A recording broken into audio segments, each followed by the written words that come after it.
Good afternoon. I want to thank Press Club and CWeb for inviting me here this afternoon. I've got a few comments I'd like to make, and I'd like to preface what I'm going to say with a sort of headliner, and just the theme of which is the challenges facing the Gulf Coast reflect a national inability to come to grips with the need to sustain America's energy coast. And what I want to do in the next comments is sort of build upon a larger perspective of what is happening other than just the oil gusher that most of you are, or all of you, familiar with. While the nation watches this historical tragedy of oil invading the Louisiana coast, it's very important that everyone keep in mind that this coast has been under siege for 4 decades.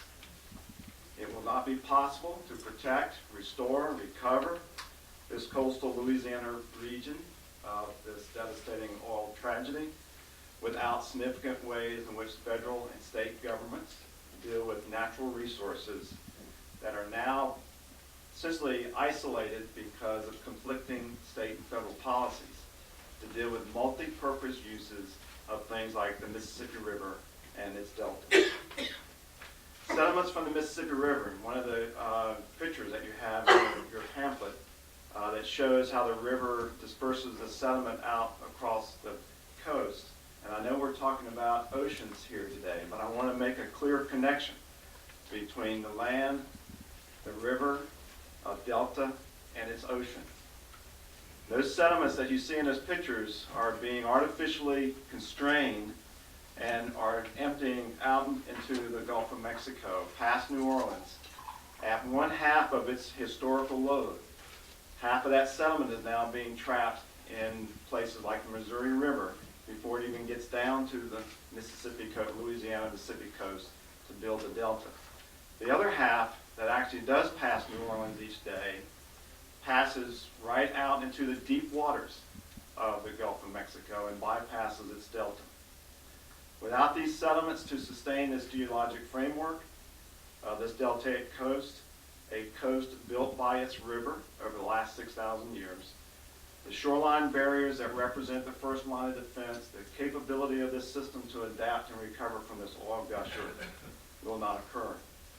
It's urgent that this nation must ask now how we manage the deltaic coast to sustain 1/4 of our domestic energy supply with the additional risk of rising seas and climate change, and how we maintain not only the purpose of this river for navigation and flood control, which is of national interest, but at the same time we cover what is actually, we're understanding now, the true risk of energy exportation in this region of the nation. After Katrina, all we talked about, well, before Katrina, we actually talked quite a bit of just the restoration of this region. After Katrina, we talked about restoration and protection because of what we saw, the devastating effect of the hurricane on New Orleans. Now we're going to be challenged to find ways to build a sustainable delta that can also not only provide restoration and protection, but also reduce our risk to oil pollution as we continue oil and gas activities on the outer continental shelf. Dealing with this catastrophe is very different than dealing with hurricanes.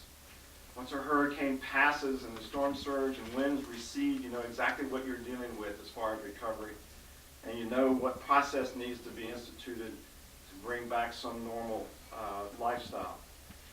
We do not know the final magnitude of this oil gusher. It's all speculation as to the total impacts that we're going to be dealing with. The decisions that are being made will continue to unfold, and the trade-offs that we will be dealing with in recovery of this deltaic coast will be very significant impacts on how we look relative to a sustainable delta in the future.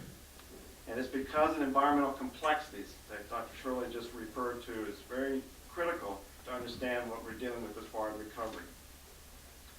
The key thing to remember is that this oil is moving inland into a coast as a river moves out into the Gulf of Mexico.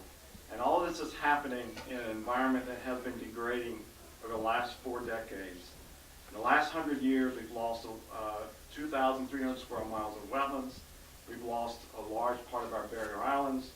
The predominance of this area is one of the is important of national significance to fisheries, and it is truly one of the more sensitive areas of the country related to potential impact of oil.